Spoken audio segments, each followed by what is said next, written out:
২৪-এর ৫ August ছাত্র জনতার গণ অভ্যুত্থানের পরের ৩ দিন বাংলাদেশ ছিল সরকারবিহীন। শেখ হাসিনা পদত্যাগ করে দেশ ছেড়ে ভারতে পালিয়ে যাওয়ার পাশাপাশি পালিয়ে যান তার সরকারের মন্ত্রিসভার সকল সদস্য, অবৈধ আমিডামি সংসদের ৩৫০ সংসদ সদস্য, আইন শৃঙ্খলা বাহিনীর ঊর্ধ্বতন সব দলবাজ কর্মকর্তা, শেখ হাসিনার আস্থাভাজন শীর্ষস্থানীয় আমলা, উচ্চ আদালতের দলদাস বিচারপতি থেকে শুরু করে প্রায় সবাই। পৃথিবীর দেশে দেশে স্বৈরশাসকের পতন ও পলায়নের উদাহরণ থাকলেও প্রধানমন্ত্রী থেকে জাতীয় মসজিদের খতিব পর্যন্ত পালিয়ে যাওয়ার দৃষ্টান্ত বিরল। অভ্যুত্থান পরবর্তী ৬, ৭ ও ৮ আগস্ট দেশে কোনো সরকার প্রধান ছিল না। অন্তর্বর্তী সরকার গঠনের প্রক্রিয়াও নানামুখী চ্যালেঞ্জে ছিল। সরকার প্রধান হিসেবে নোবেল জয়ী ডক্টর মোহাম্মদ ইউনূসের বিকল্প সে সময় ছিলেন না বললেই চলে। তার বৈশ্বিক প্রভাব ও গ্রহণযোগ্যতা এক্ষেত্রে গুরুত্ব পায়। ডক্টর হোসেন জিল্লুর রহমান, ডক্টর সালেহ উদ্দিন আহমেদ ও ডক্টর ওয়াহিদুদ্দিন মাহমুদের নাম প্রধান উপদেষ্টা হিসেবে প্রস্তাবে আসলেও ডক্টর ইউনূসের প্রস্তাবের পর সেগুলো গুরুত্ব পায়নি। বিপ্লবের পর প্রতি বিপ্লবের ঝুঁকি, প্রতিবেশী দেশের চক্রান্ত, লুটেরা অলিগার্ক ও শেখ হাসিনার সুবিধাভোগীদের বিশৃঙ্খলা সৃষ্টির অপচেষ্টার মধ্যে শান্তি শৃঙ্খলা ফিরিয়ে আনাই ছিল অগ্রাধিকার। অভ্যুত্থানের পক্ষের বিভিন্ন দল ও শক্তিকে তুষ্ট করে সরকারের উপদেষ্টা পরিষদ চূড়ান্ত করতেও বেশ বেগ পেতে হয়। পলাতক প্রধানমন্ত্রীর অনুগত রাষ্ট্রপতির মাধ্যমে পুরো প্রক্রিয়া সম্পন্ন করতে বিভিন্ন কৌশল গ্রহণ করতে হয়। ৮ আগস্ট রাত ৯:৩০টায় দেশ ৩ দিন সরকারবিহীন অবস্থায় থাকার পর বঙ্গভবনের দরবার হলে ৮৪ বছর বয়সী নোবেল জয়ী ডক্টর মোহাম্মদ ইউনূস এবং তার ১৩ জন উপদেষ্টাকে শপথ বাক্য পাঠ করান রাষ্ট্রপতি শাহাবুদ্দিন। এর মধ্যে দিয়ে আনুষ্ঠানিকভাবে একটি অন্তর্বর্তীকালীন সরকার গঠিত হয়, যা পরবর্তী সময়ে ফেব্রুয়ারি মাসে নির্বাচিত সরকারের কাছে ক্ষমতা হস্তান্তর করে। ৫ আগস্ট অভ্যুত্থানের পর ৬ আগস্টই নোবেল বিজয়ী অর্থনীতিবিদ ডক্টর মোহাম্মদ ইউনূসকে প্রধান করে অন্তর্বর্তীকালীন সরকার গঠনের বিষয়টি চূড়ান্ত হয়। দিনভর নানা জল্পনা কল্পনা ও অস্থির সময় পার করে রাতে বঙ্গভবনের রাষ্ট্রপতি মোহাম্মদ শাহাবুদ্দিনের সঙ্গে ৩ বাহিনীর প্রধানগণ ও ছাত্র আন্দোলনের সমন্বয়কদের বৈঠকে এই সিদ্ধান্ত হয়। অবশ্য শেখ হাসিনা ভারতে পালিয়ে যাওয়ার কয়েক ঘন্টা পর ৫ই আগস্ট সন্ধ্যায় ছাত্র নেতারা পূর্বের যোগাযোগের ধারাবাহিকতায় ডক্টর ইউনূসের সঙ্গে ফোনে কথা বলেন। সেদিনই প্রথম ডক্টর ইউনূস প্রস্তাবে ইতিবাচক সাড়া দেন। এরপর কয়েক ঘন্টা ধরে আরো আলোচনার পর তিনি রাজি হন। কোটা সংস্কার আন্দোলনের নেতৃত্ব দেয়া বৈষম্য বিরোধী ছাত্র আন্দোলনের সমন্বয়কদের ১৫ সদস্যের একটি দল ৬ই আগস্ট সন্ধ্যা ৬টায় বঙ্গভবনে যায়। এর ১.৫ ঘন্টা পর সন্ধ্যা ৭:৩০টার দিকে বঙ্গভবনে প্রবেশ করে ৩ বাহিনীর প্রধানগণ। বঙ্গভবনে রাষ্ট্রপতির সঙ্গে ৩ বাহিনীর প্রধানগণ ও ছাত্র আন্দোলনের সমন্বয়কদের দীর্ঘ বৈঠকে ডক্টর মোহাম্মদ ইউনূসকে প্রধান করে অন্তর্বর্তীকালীন সরকার গঠনের সিদ্ধান্ত হয়। বৈঠক শেষে রাত ১১:১২টার দিকে বঙ্গভবন থেকে বেরিয়ে বৈষম্য বিরোধী ছাত্র আন্দোলনের সমন্বয়কদের পক্ষে সেখানে অপেক্ষমান সাংবাদিকদের সঙ্গে কথা বলেন সমন্বয়ক নাহিদ ইসলাম। তিনি বলেন, তারা অন্তর্বর্তী সরকারের প্রধান হিসেবে ডক্টর মোহাম্মদ ইউনূসের নাম প্রস্তাব করেছেন। রাষ্ট্রপতি তাতে সম্মতি দিয়েছেন। এছাড়া অন্তর্বর্তী সরকারের বাকি সদস্য কারা হবেন সে বিষয়ে ১৫ জনের নামের একটি তালিকা তারা দিয়েছেন, যেখানে নাগরিক সমাজ সহ ছাত্র প্রতিনিধিত্ব রয়েছে। খুবই দ্রুত সময়ের মধ্যে এই তালিকা নিয়ে বিভিন্ন রাজনৈতিক পক্ষের সঙ্গে আলোচনা করে এটি চূড়ান্ত করা হবে। নাহিদ ইসলাম আশা প্রকাশ করে জানান, পরবর্তী ২৪ ঘন্টা বা দ্রুততম সময়ের মধ্যে অন্তর্বর্তীকালীন সরকার চূড়ান্ত হবে। এ সময় নাহিদ ইসলামের সঙ্গে ঢাকা বিশ্ববিদ্যালয়ের অধ্যাপক, পরে আইন উপদেষ্টা আসিফ নজরুল সাংবাদিকদের বলেন, আমরা একটা অস্বাভাবিক পরিস্থিতিতে এই সরকার গঠন করতে যাচ্ছি। এই সময়ে এটাকে বিভিন্নভাবে সাংবিধানিক বৈধতা দেওয়ার সুযোগ আছে, নিয়ম আছে, সেটা অনুসরণ করা হবে। সরকারের মেয়াদ এখনো ঠিক করা হয়নি। তার আগে ৬ই আগস্ট ভোরে এক ভিডিও বার্তার মাধ্যমে অন্তর্বর্তী সরকারের প্রধান হিসেবে ডক্টর মোহাম্মদ ইউনূসের নাম প্রস্তাব করেছিলেন ছাত্র আন্দোলনের নেতারা। এদিকে ৭ আগস্ট প্যারিস থেকে দেশে ফিরে মোহাম্মদ ইউনূস দেশব্যাপী ভাঙচুর ও নৈরাজ্য বন্ধে এক বিবৃতি দেন। বিবৃতিতে তিনি ভুলের কারণে ছাত্র জনতার বিজয় যেন হাতছাড়া হয়ে না যায় সে বিষয়ে সতর্ক করেন। ইউনূস সেন্টার থেকে দেশবাসীর উদ্দেশ্যে দেওয়া বার্তায় আরো বলা হয়, আমি সাহসী ছাত্রদের অভিনন্দন জানাই, যারা আমাদের দ্বিতীয় বিজয় দিবসকে বাস্তবে রূপ দিতে নেতৃত্ব দিয়েছেন, এবং অভিনন্দন জানাই দেশের আপামর জনসাধারণকে, যারা ছাত্রদের এই আন্দোলনে পূর্ণ সমর্থন দিয়েছেন।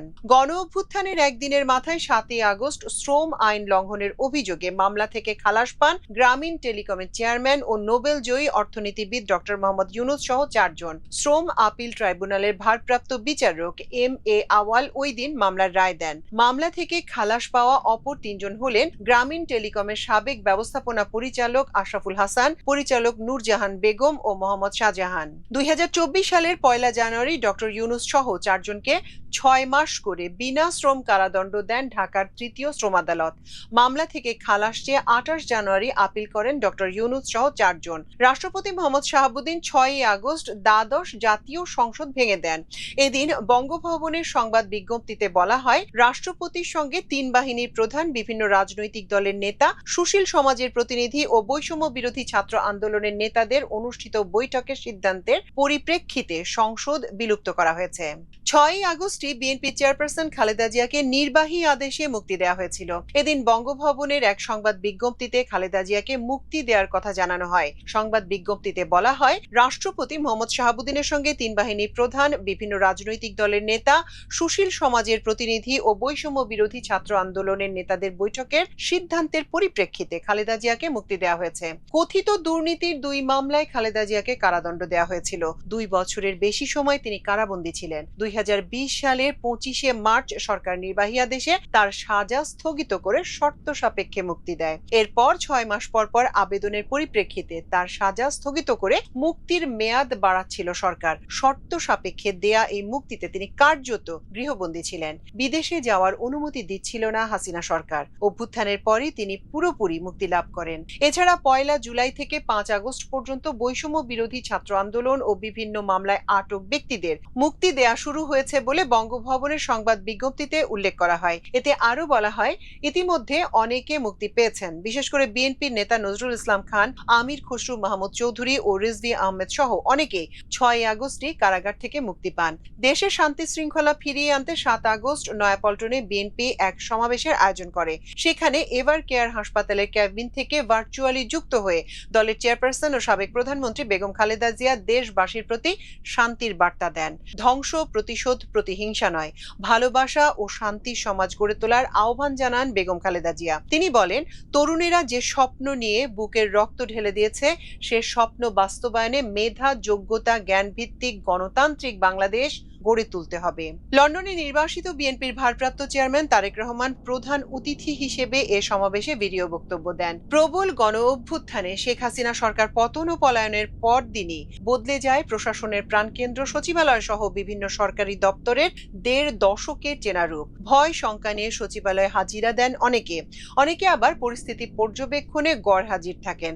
ফলে 6 আগস্ট সচিবালয়ে কোনো কাজ হয়নি, বরং গুজব আতঙ্কের কারণে দুপুর 12টার মধ্যে অফিস ছাড়েন কর্মকর্তা কর্মচারীরা। তাদের আশঙ্কা ছিল অভ্যুত্থানকারী ছাত্ররা সচিবালয়ে ঢুকে আওয়ামী দলবাজ কর্মকর্তাদের শায়েস্তা করবে। অভ্যুত্থানের পরদিন সকালেই সরিয়ে ফেলা হয় মন্ত্রী প্রতিমন্ত্রীদের নামফলক, নামানো হয় শেখ হাসিনার ছবি। বিভিন্ন দেয়াল থেকে শেখ মুজিব ও শেখ হাসিনার ছবি সহ অন্যান্য ব্যানার ফেস্টুনও সরিয়ে ফেলা হয়। হাসিনা শাসনে বঞ্চিত দাবিদার কর্মকর্তাদের উপস্থিতি ছিল চোখে পড়ার মতো। জনপ্রশাসন মন্ত্রণালয় তাদের সভাও করতে দেখা যায়। শুধু সচিবালয় নয়, সরকারি অন্যান্য দপ্তরেও কমবেশি একই চিত্র ছিল। পুলিশ সদর দপ্তরে 5 আগস্ট ভাঙচুরের পর 6 আগস্ট সেখানে যাননি পুলিশের কোনো কর্মকর্তা। তবে নিম্ন আদালতে বিভিন্ন মামলা শুনানি হয়েছে এবং ফ্যাসিবাদ বিরোধী রাজনৈতিক দলের কারাবন্দী নেতাদের অনেকের গণজামিন হয় এদিন। এদিকে অভ্যুত্থানের একদিন পর 7 আগস্ট আইন ও শিক্ষা ক্ষেত্রের উচ্চপদস্থ অনেক কর্মকর্তা পদত্যাগ করেন। পাশাপাশি আইন শৃঙ্খলা রক্ষাকারী বাহিনীর শীর্ষ পদেও রদবদল হতে থাকে। পদত্যাগী ও অব্যাহতি দেওয়া কর্মকর্তাদের কেউ কেউ শেখ হাসিনা সরকারের চুক্তিভিত্তিক নিয়োগ পাওয়া ছিলেন। এছাড়া দলীয় বিবেচনায় নিয়োগপ্রাপ্তরাও ছিলেন। প্রধানমন্ত্রীর মুখ্য সচিব তোফাজ্জল হোসেন মিয়ার চুক্তিভিত্তিক নিয়োগ বাতিল করে সরকার। রাষ্ট্রের সর্বোচ্চ আইন কর্মকর্তা অ্যাটর্নি জেনারেল পদ থেকে এ.এম. আমিনউদ্দিন ব্যক্তিগত অসুবিধার কারণ উল্লেখ করে রাষ্ট্রপতি বরাবর পদত্যাগপত্র দেন। অতিরিক্ত অ্যাটর্নি জেনারেল শেখ মোহাম্মদ মোর্শেদ রাষ্ট্রপতি বরাবর অব্যাহতিপত্র দেন। জাহাঙ্গীরনগর বিশ্ববিদ্যালয়ের উপাচার্য অধ্যাপক মোহাম্মদ নুরুল আলম পদত্যাগ করেন এদিন। ঢাকা মহানগর পুলিশের আওতাধীন 50টি থানার বেশিরভাগই অভ্যুত্থানের পরদিন থেকে ছিল পুলিশ শূন্য। শেখ হাসিনার দেশ ত্যাগের ঘোষণা আসার পর থেকে ঢাকা সহ দেশের বিভিন্ন এলাকায় থানা ভবনে বিক্ষুব্ধ জনতা হামলা শুরু হয়। কোথাও আগুন দেয়া হয়, কোথাও ভাঙচুর করা হয়, পুড়িয়ে দেয়া হয় থানা পুলিশের কাজে ব্যবহৃত গাড়ি। মামলার আলামত হিসেবে বিভিন্ন থানা চত্বরে থাকা গাড়িও পোড়ানো হয়। বিভিন্ন থানায় বিক্ষুব্ধ জনতার হামলায় পুলিশের বেশ কয়েকজন সদস্যের মৃত্যু হয়। কেবল থানা নয়, পুলিশ সদর দপ্তর সহ বাহিনীর বিভিন্ন ইউনিটের কার্যালয়েও হামলা ও অগ্নিসংযোগের ঘটনা ঘটে। এসব ঘটনায় রাজধানী ঢাকা সহ দেশের বেশিরভাগ থানার কার্যক্রম বন্ধ হয়ে যায়। থানা তো বটেই, পুলিশ সদর দপ্তর ও মিন্টু রোডের ডিবি কার্যালয়ে কাউকে পাওয়া যায়নি অভ্যুত্থানের পরদিন। পরে জানা গিয়েছিল অভ্যুত্থান ও পূর্বাপর সহিংস ঘটনায় ও জনরোষে 44 জন পুলিশ সদস্য নিহত হয়েছেন। বিভিন্ন থানায় ও পুলিশের স্থাপনায় হামলার ঘটনায় নিহত সদস্যদের বেশিরভাগই কনস্টেবল, নায়ক, সহকারী উপপরিদর্শক ও উপপরিদর্শক পদমর্যাদার কর্মকর্তা। নিহত ব্যক্তিদের সহকর্মী ও স্বজনদের অভিযোগ, যখন স্থাপনাগুলিতে হামলা হচ্ছিল তখন ঊর্ধ্বতন কোনো কর্মকর্তাকে তারা পাশে পাননি। ঊর্ধ্বতন কর্মকর্তাদের বেশিরভাগই পরিস্থিতি বুঝতে পেরে অধস্তনদের রেখে আগেভাগেই পালিয়ে যান। সরকারবিহীন দেশে 6ই আগস্ট মোহাম্মদ ময়নুল ইসলামকে পুলিশের মহাপরিদর্শক হিসেবে নিয়োগ দেওয়া হয়। তিনি পুলিশের ট্রাফিক অ্যান্ড ড্রাইভিং স্কুলের কমান্ড্যান্টের দায়িত্বে ছিলেন। 6ই আগস্ট রাতে স্বরাষ্ট্র মন্ত্রণালয়ের জননিরাপত্তা বিভাগের প্রজ্ঞাপনে নতুন আইজিপি নিয়োগের কথা জানানো হয়। এর আগে আইজিপি পদে চৌধুরী আব্দুল্লাহ আল মামুনের চুক্তিভিত্তিক নিয়োগ বাতিল করে পৃথক প্রজ্ঞাপন জারি করে জনপ্রশাসন মন্ত্রণালয়। সেনাবাহিনীর উচ্চ পর্যায়ের রদবদল ক্যান্টনমেন্টে স্থিতিশীলতা আনতে অভ্যুত্থানের পরদিনই 6ই আগস্ট বাংলাদেশ সেনাবাহিনীর শীর্ষস্থানীয় পদে রদবদল করা হয়। এদিন গুম খুনের হোতা মেজর জেনারেল জিয়াউল আহসানকে চাকরি থেকে অব্যাহতি দিয়ে গ্রেপ্তারের উদ্যোগ নেওয়া হয়। 6ই আগস্ট এক সংবাদ বিজ্ঞপ্তিতে আন্তঃবাহিনী জনসংযোগ পরিদপ্তর এসব পদক্ষেপের কথা জানান দেয়। সংবাদ বিজ্ঞপ্তিতে জানানো হয়, লেফটেন্যান্ট জেনারেল মোহাম্মদ সাইফুল আলমের চাকরি পররাষ্ট্র মন্ত্রণালয়ে ন্যস্ত করা হয়েছে।